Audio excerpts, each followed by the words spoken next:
Ecco la proposta operativa rivolta alla progressione didattica per una unità di apprendimento.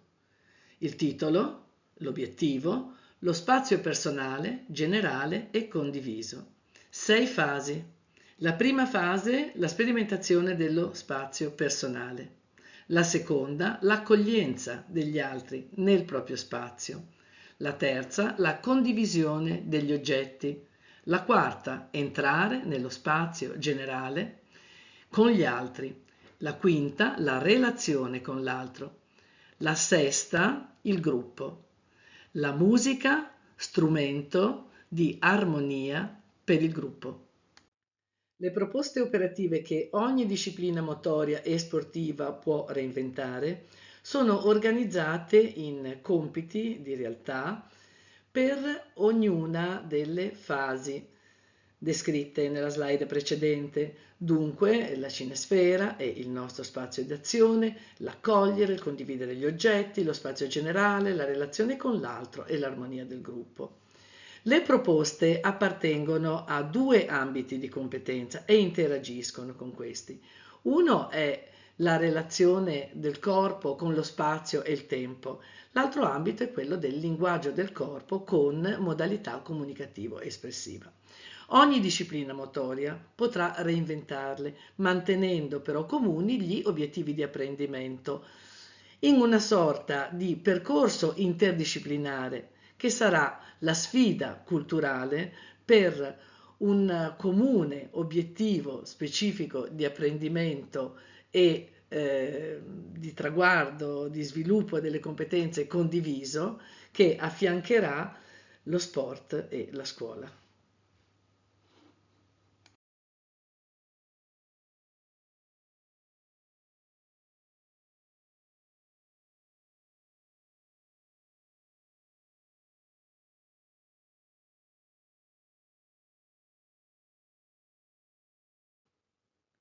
Per descrivere il primo step della progressione dell'unità didattica di apprendimento rivolta allo spazio, inizierò con una proposta che utilizza il disegno.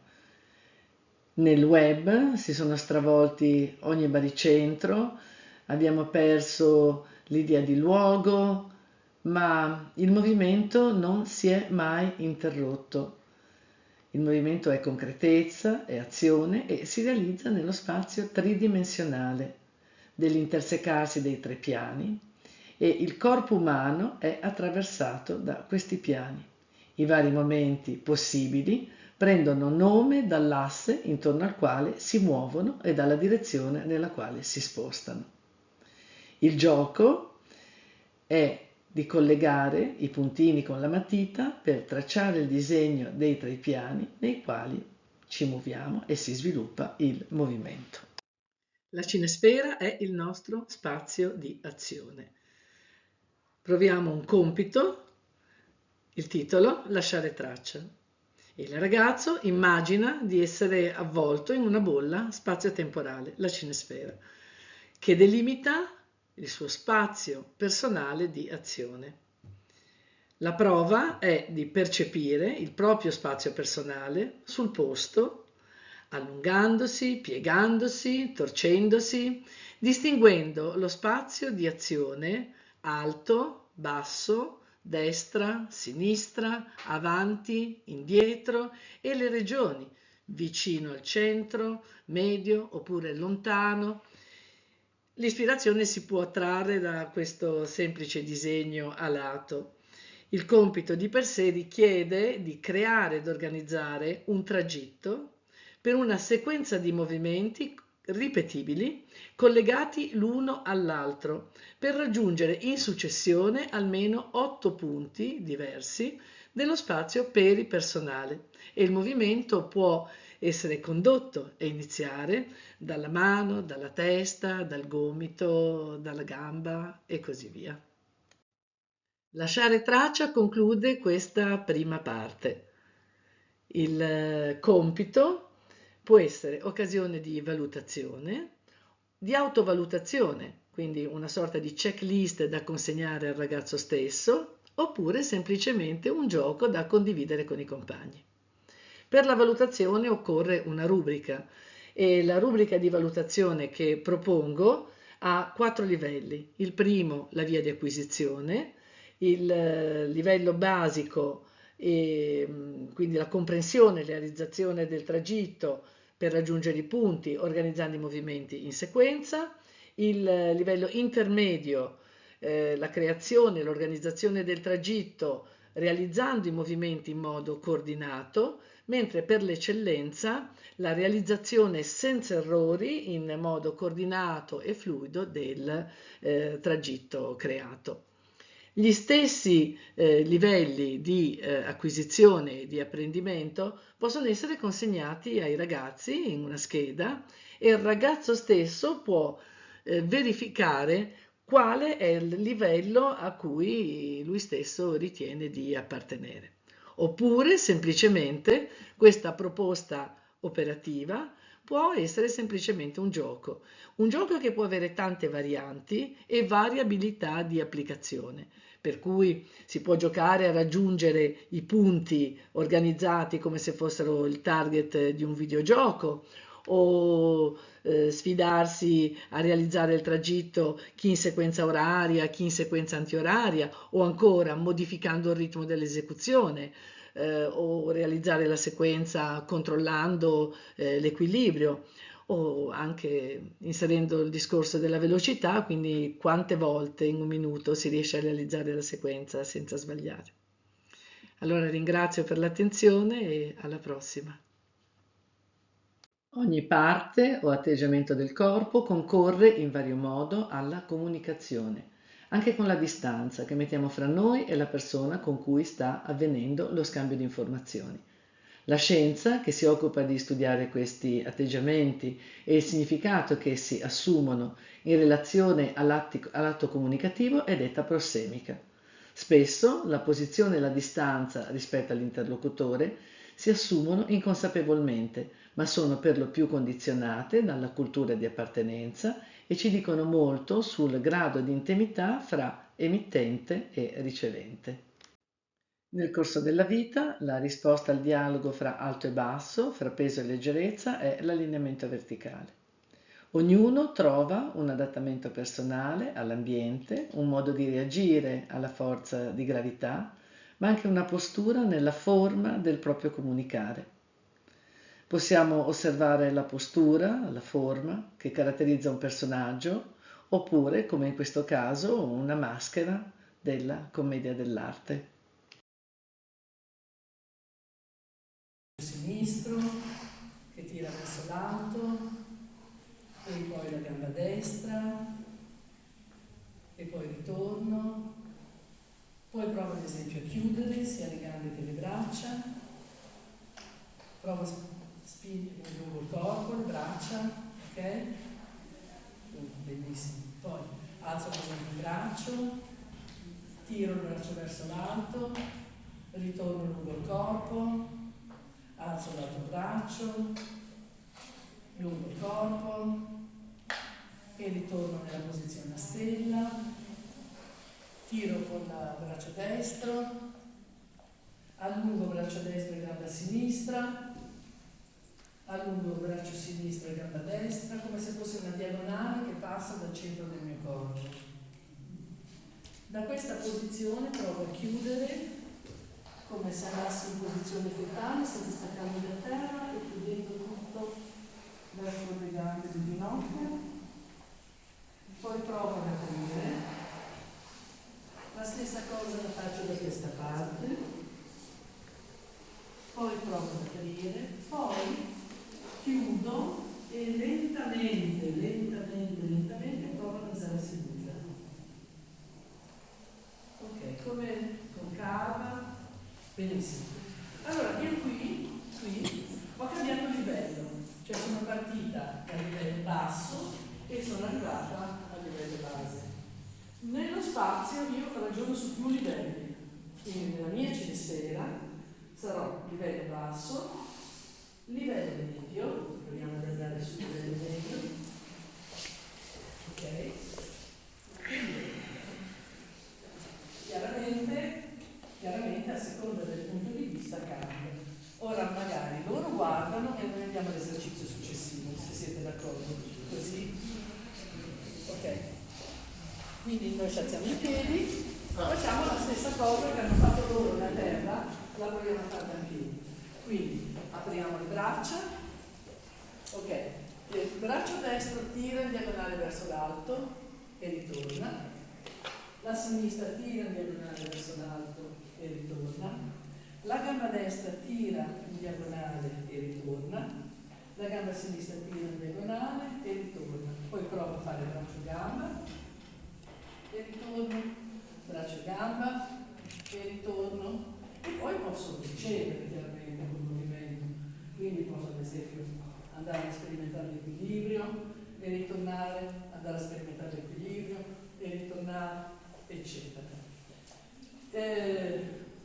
Le prime posizioni nello spazio che io devo far sì che i ragazzi abbiano coscienza di questo sono l'alto, il basso, giusto? Ci siamo? Ok, poi sul piano frontale la sinistra, il centro, la destra, il centro, l'avanti, il centro e dietro. Ok, vediamo.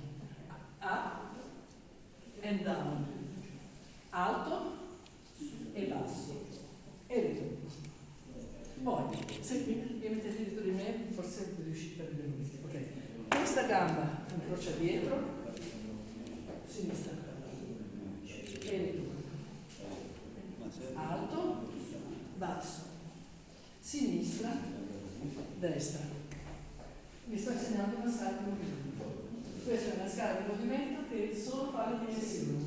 Fa l'alto, il basso, la sinistra e la destra. Se volete che vi dica, questa è una scala di movimento che è tratta dalla scherma. Quindi, a seconda di come viene realizzata, c'è l'attacco e la difesa. Ok, alto, partiamo sempre verso destra, basso, sinistra, destra, dietro e avanti. Semplice. Up and down, left and right, back and forward. Allora, la stessa cosa la faccio con loro. E ad esempio, noi lo facciamo da questa parte, loro lo fanno da quella. E sì, qui già diventa un cambio di prospettiva. Ed è semplice. Alto, basso, incrocio la destra e la sinistra. Sì. Sì. Sì. Perfetto. Proviamo con sinistra adesso.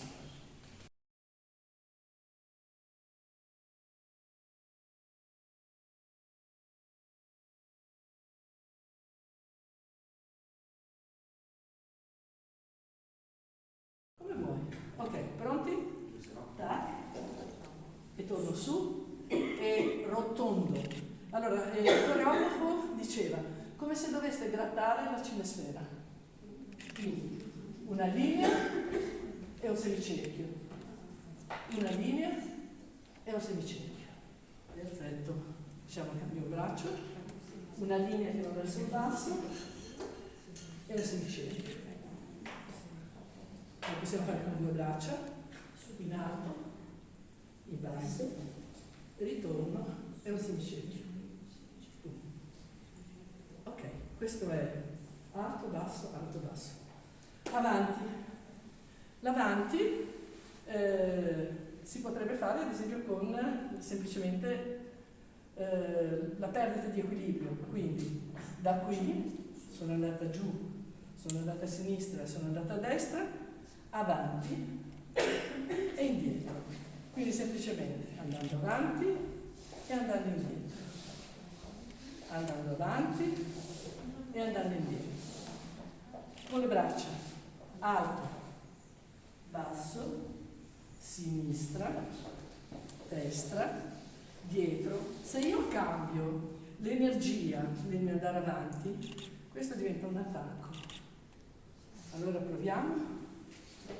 In basso, a sinistra, a destra, indietro, attacca. Ad esempio, io adesso se voi ve lo ragionate un attimo, scendono lì.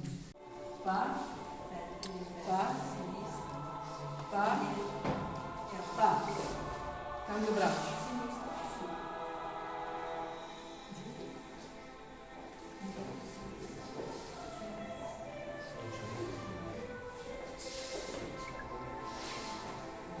Solo una volta. Ok. Ok. Siete più bravi dei miei studenti. Ok. Posso fare una variazione? Allora, di qua, rotondo, centrale, rotondo, centrale,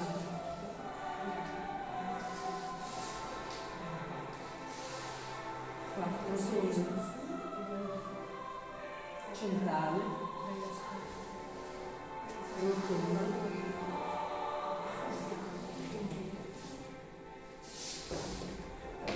Ok? Adesso vi mettete a coppie, a due, e provate o a farlo uguale, o a farlo stecchio, o a farlo... Dai. Sono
Poi vi faccio vedere la traccia di questa scala.